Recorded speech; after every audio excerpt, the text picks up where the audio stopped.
नमस्कार दोस्तों। जैसे कि आप सभी की हार्दिक इच्छाएं थी और मैं भी आप लोगों को आश्वस्त कर रहा था कि बहुत जल्द शिक्षण विधियों के प्रश्नों के साथ भी मैं आप लोगों से जुड़ूंगा। उसी आशा और उम्मीद के साथ में जिस प्रकार मनोविज्ञान में मैं आप लोगों के साथ नियमित रूप से जुड़ा हुआ हूं, ठीक उसी प्रकार से विभिन्न विषयों के मेथड्स के प्रश्नों को लेकर के भी मैं आज से शुरुआत करने जा रहा हूं। अभी हम भाषा शिक्षण से शुरू कर रहे हैं और हम धीरे धीरे सभी विषयों के प्रश्न आप तक प्रेषित करते रहेंगे। आप भी उनको उसी हिसाब से जो है, जैसे आप मनोविज्ञान के प्रश्नों को पढ़ रहे हैं, लिख रहे हैं, तवज्जो दे रहे हैं, उसी प्रकार इनको भी सीखने का प्रयास करें। मेरा पूरा प्रयास है आप लोगों के साथ परीक्षा तक जितने प्रश्न शेयर हो सकते हैं करूँगा। दोस्तों, वैसे मैं नियमित रूप से आपको मनोविज्ञान की तरह मेथड्स के प्रश्न भी डालता रहूँगा। वीडियो एक कम से कम मिलता रहेगा, पर फिर भी कभी कभी किसी बाध्यता के कारण या समय के अभाव के कारण वीडियो नहीं आए तो इसका अर्थ ये नहीं है कि अगले दिन नहीं आएगा। कभी कभी ऐसा हो सकता है, तो आप उसके इंतज़ार में ज़रूर रहें, इंतज़ार ज़रूर पूरा होगा। और दोस्तों, इसी आशा और उम्मीद के साथ में कि आप जो है मुझसे जुड़ चुके हैं और बेहतर तरीके से जो है हम एक तैयारी करने के लिए और रीट की परीक्षा में सुनिश्चित सफलता के लिए तत्पर हैं, इसी उम्मीद को ध्यान में रखते हुए अग्रिम शुभकामनाओं के साथ में आज पहले वीडियो की शुरुआत करते हैं। पहले वीडियो में हम भाषा या हिंदी भाषा के प्रश्नों से शुरुआत करते हैं। और आज का हमारा जो पहला प्रश्न है दोस्तों, वो है पाठ्य पुस्तक की भाषा होनी चाहिए। पाठ्य पुस्तक की भाषा कैसी होनी चाहिए? इसमें तत्सम प्रधान है, तद्भव प्रधान है, अधिकाधिक कठिन शब्दों से युक्त होनी चाहिए, या फिर बच्चों के घर व समुदाय की भाषा से मिलती जुलती होनी चाहिए। तो आप खुद अच्छी तरह जानते हैं दोस्तों, आप समझदार हैं कि उस पुस्तक को बालक ज़्यादा ढंग से पढ़ पाएगा, विशेषकर भाषा में जिस पुस्तक की भाषा सरल हो, समुदाय के शब्द उसमें हों और बच्चों के घर परिवार से जुड़ी हुई जानकारियाँ या बच्चों के घर परिवार की भाषा उससे संबंधित हो। उसी प्रकार की पुस्तक जो है भाषा के लिए या बालक के लिए सर्वोत्तम प्रकार की हो पाएगी। इसलिए इसका राइट आंसर होना चाहिए डी। और डी के अंदर जो इसका राइट आंसर है उसको आप इस तरह से भी समझ सकते हैं दोस्तों कि एक बालक के लिए प्रारंभिक भाषा भी यदि पूछी जाती है तो वो उसकी मातृभाषा के रूप में होती है, जो सामान्यतः घर परिवार से जुड़ी हुई और माता के शब्दों से संबंधित होती है। अगला और दूसरा हमारा प्रश्न है इसमें आज का, प्राथमिक स्तर पर हिंदी भाषा शिक्षण के लिए सबसे अधिक महत्वपूर्ण है पाठ्यपुस्तक, उच्च स्तरीय तकनीकी यंत्र, व्याकरणीय नियमों का स्मरण और भाषा प्रयोग के अवसर। तो दोस्तों, प्राथमिक स्तर पर हिंदी भाषा शिक्षण के लिए सबसे महत्वपूर्ण जो है वो है भाषा प्रयोग के अवसर। बालक को ज़्यादा से ज़्यादा भाषा के प्रयोग के अवसर मिलेंगे। जितने बालक को भाषा प्रयोग के अवसर मिलेंगे, बालक उतनी ही भाषा को ठीक प्रकार से सीख पाएगा और बेहतर प्रकार से भाषा में वो विकास कर पाएगा। भाषा का प्रयोग जो होता है वो भाषा विकास को जन्म देता है। जैसे कि हम पढ़ते हैं, एक बालक में भाषा का जन्म जिज्ञासा से होता है, शब्द उसके अंदर अनुकरण से पैदा होने लगते हैं, लेकिन विकास यदि करना है तो अभ्यास की आवश्यकता होती है। इसलिए भाषा का प्रयोग बालक को जितना करने के लिए देंगे, जितने अवसर देंगे, उतनी ही भाषा का उसमें विकास होगा। चलिए दोस्तों, आज का हमारा अगला प्रश्न है, लेते हैं प्रश्न नंबर 3। भाषा सीखने सिखाने का उद्देश्य है। आखिर भाषा क्यों सिखाई जाती है, इसके पीछे क्या उद्देश्य है? पहला इसमें है अपनी बात की पुष्टि के लिए तर्क देना। दूसरा है विभिन्न स्थितियों में भाषा का प्रभावी उपयोग करना। तीसरा है अपनी बात कहना सीखना। और चौथा है दूसरों की बात समझना सीखना। तो दोस्तों, भाषा सिखाने के पीछे सबसे बड़ा उद्देश्य इनमें होगा विभिन्न स्थितियों में भाषा का प्रभावी उपयोग करना। यानी भाषा सीखने के बाद व्यक्ति जैसी परिस्थितियां उसके सामने आती है, उन विशिष्ट प्रकार की जो परिस्थितियां होती हैं, उन परिस्थितियों में अपने विचारों को अभिव्यक्त करते हुए परिस्थितियों से बाहर निकलने के लिए या प्रभावी तरीके से उन परिस्थितियों का मुकाबला करने के लिए भाषा की आवश्यकता होती है। इसलिए इसका राइट आंसर होगा बी।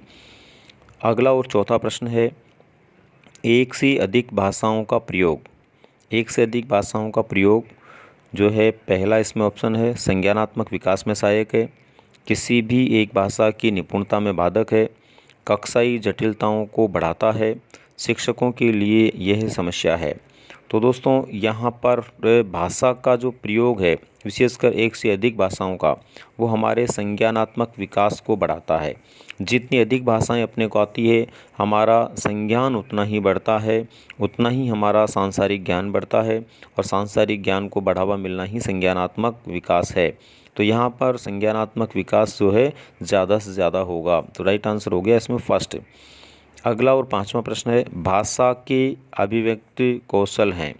भाषा के अंदर विभिन्न प्रकार के कौशल हम पढ़ते हैं दोस्तों। 4 कौशल होते हैं, LSRW के क्रम में अपन ने पढ़े हैं। LSRW के जो कौशल होते हैं दोस्तों, इनमें से 2 कौशल तो वे होते हैं जिनसे बालक ग्रहण करता है, और 2 कौशल वे होते हैं जिनसे बालक जो है अभिव्यक्त करता है।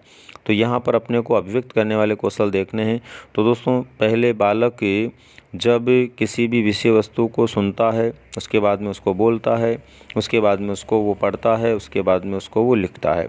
तो यहाँ पर ऐसी स्थिति के अंदर बालक जो है सुनने से और पढ़ने से, यानी सुनते हुए और वाचन करते हुए तो वो ग्रहण करता है, जबकि बोलते हुए और लिखते हुए वो अभिव्यक्त करता है।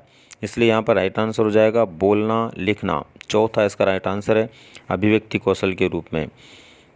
नेक्स्ट अपना क्वेश्चन है, इसमें भाषा अर्जन जो है वो किस प्रकार का है। देखिए, सहज स्वाभाविक होता है, प्रयासपूर्ण होता है, शिक्षक की आवश्यक स्थिति की मांग करता है, भाषा की कक्षा में ही संभव है। भाषा का अर्जन कहाँ हो सकता है, तो इसके लिए सबसे सही आंसर होगा दोस्तों, भाषा जो है एक सार्वभौमिक प्रकार का व्यवहार होता है। किसी भी स्थान पर व्यक्ति कैसे भी सीख सकता है, तो इसका मतलब सहज स्वाभाविक प्रक्रिया है। व्यक्ति जहाँ जन्म लेता है, जिस परिवेश में जन्म लेता है, बालक जिस परिवेश में बड़ा होता है, सहज प्रक्रिया के द्वारा उसी परिवेश के लोगों के साथ रहता हुआ बातचीत करना सीख जाता है। इसका मतलब भाषा जो है वो सहज स्वाभाविक होती है, और भाषा का अर्जन जो है पूर्ण रूप से सहज स्वाभाविक होता है। तो पहला इसका राइट आंसर हो जाएगा। अगला और 7वां प्रश्न हमारा आज का, बोलना कौशल महत्वपूर्ण है। बोलने रूपी जो कौशल होता है LSRW के कौशलों में से वो महत्वपूर्ण है, किस क्षेत्र के लिए और किस हिसाब से। तो इसमें पहला आंसर है अलंकार की भाषा, दूसरा है मधुर वाणी, तीसरा है संदर्भ एवं स्थिति के अनुसार अपनी बात कह सकना, और चौथा स्पष्ट एवं शुद्ध उच्चारण करना। तो प्रश्न ये पूछना चाह रहा है कि भाषा कौशल में सबसे महत्वपूर्ण, विशेषकर बोलने वाले कौशल में इनमें से क्या महत्वपूर्ण है। अच्छा बोलने का कौशल हमारे अंदर कब होगा, तो वो तब होगा दोस्तों जब संदर्भ एवं स्थिति के अनुसार अपनी बात कह सकते हों, यानी संदर्भ व स्थिति के अनुसार सही बोलना ही बोलने का कौशल है। तो सी इसका हमारा राइट आंसर होगा। अगला और 8वां प्रश्न है, एक बहुसंस्कृति कक्षा में आप एक भाषा शिक्षक के रूप में किस बात को अधिक महत्व देंगे। बहुसंस्कृति कक्षा का मतलब होता है दोस्तों अलग अलग प्रकार के धर्मों के, रीति रिवाजों के बोली वाले बालक जब अपनी क्लास में पढ़ते हैं और फिर आप भाषा उनको पढ़ाते हैं, तो ऐसी स्थिति के अंदर निम्न में से कौन सी जो चीज़ है वो आपके लिए विशेष महत्व देने योग्य है।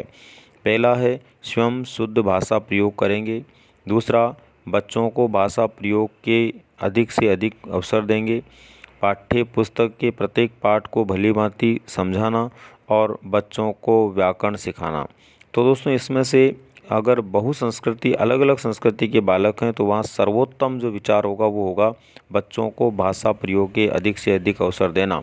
यानी अलग अलग संस्कृति के बालकों को अलग अलग तरह से ज़्यादा भाषा के प्रयोग के अवसर हम देंगे, तो वो सभी प्रकार के बालकों की भाषा आपस में एक दूसरा बालक सुन पाएगा, सीख पाएगा और समझ पाएगा। परिणाम उसका ये निकलेगा कि सभी बालकों में एक दूसरे की भाषा का ज्ञान पैदा होगा, और ऐसी स्थिति के अंदर वो कक्षा आपकी वैसे ही स्वतः ही इस प्रकार की हो जाएगी कि जो भाषा का आप प्रयोग करेंगे बालक सीख पाएंगे। इसके बाद में दोस्तों अगला और 9वां प्रश्न है हमारा, शिक्षक को शिक्षण विधि का उपयोग करना चाहिए। एक शिक्षक को पढ़ाते समय शिक्षण विधि का उपयोग किस तरह से करना चाहिए। पहला है अपनी इच्छा या विवेक के अनुसार, दूसरा बालकों के स्तर के अनुसार, तीसरा विषय वस्तु की प्रकृति के अनुसार, और चौथा विषय वस्तु की जटिलता के अनुसार। तो दोस्तों हमेशा ध्यान रखो, जब एक शिक्षक क्लास के अंदर पढ़ाने के लिए जाए तो वह अपनी इच्छा और विवेक से विधि का उपयोग करता है। यानी इसका राइट आंसर होगा पहला, इसमें कई लोगों को कन्फ्यूज़न हो सकता है कि ऐसा कैसे हुआ। तो ऐसा इसलिए हुआ दोस्तों कि एक शिक्षक जब पढ़ाने के लिए जाता है तो उसको स्टैंडर्ड का बालकों का पहले से ही पता होता है कि कौन से स्तर के बालकों को पढ़ाने जा रहा है। विषय वस्तु की प्रकृति उसको पहले ही पता होती है, इसीलिए वो उस विषय का अध्यापक होता है।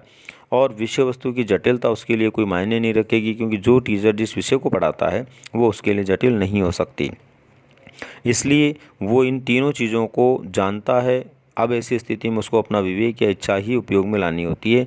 उसको पता होता है कौन सी विधि से मैं पढ़ाऊँगा तो बेहतर रिजल्ट आएंगे। वैसे भी दोस्तों श्रीमती एस के कोचर ने इस संदर्भ में अपने विचार दिए हैं कि जिस प्रकार से एक सैनिक को सभी अस्त्र शस्त्रों का ज्ञान होता है, उसी प्रकार से एक शिक्षक को भी सभी विधियों का ज्ञान होना चाहिए, परंतु ये उसकी इच्छा पर निर्भर है, उसके विवेक पर निर्भर है कि वो कौन सी विधि को कब अपनाता है। इसका मतलब विधि अपनाना शिक्षक के विवेक पर निर्भर होता है।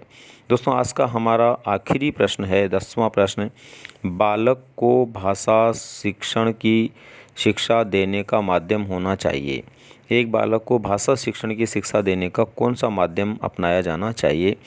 राष्ट्रभाषा, मातृभाषा, द्वितीय भाषा और प्रादेशिक भाषा।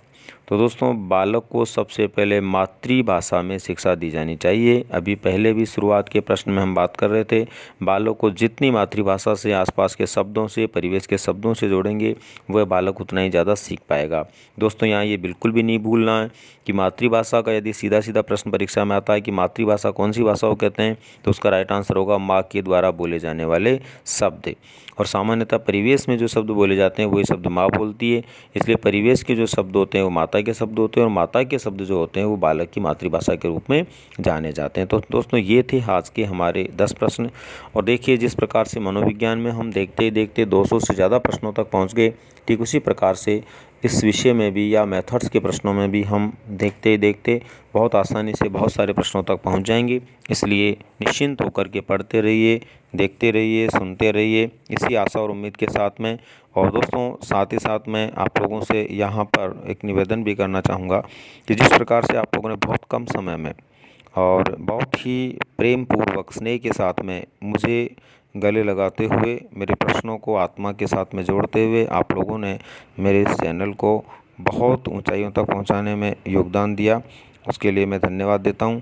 और फिर मैं आप लोगों से एक बार निवेदन करता हूं कि जितने भी आपके मित्रगण हैं जो इस बार रीट पार होना चाहते हैं उन सबको जोड़िए, जिससे कि उन सबको ज़्यादा से ज़्यादा लाभ मिल पाए। इसी आशा और उम्मीद के साथ में बहुत बहुत धन्यवाद।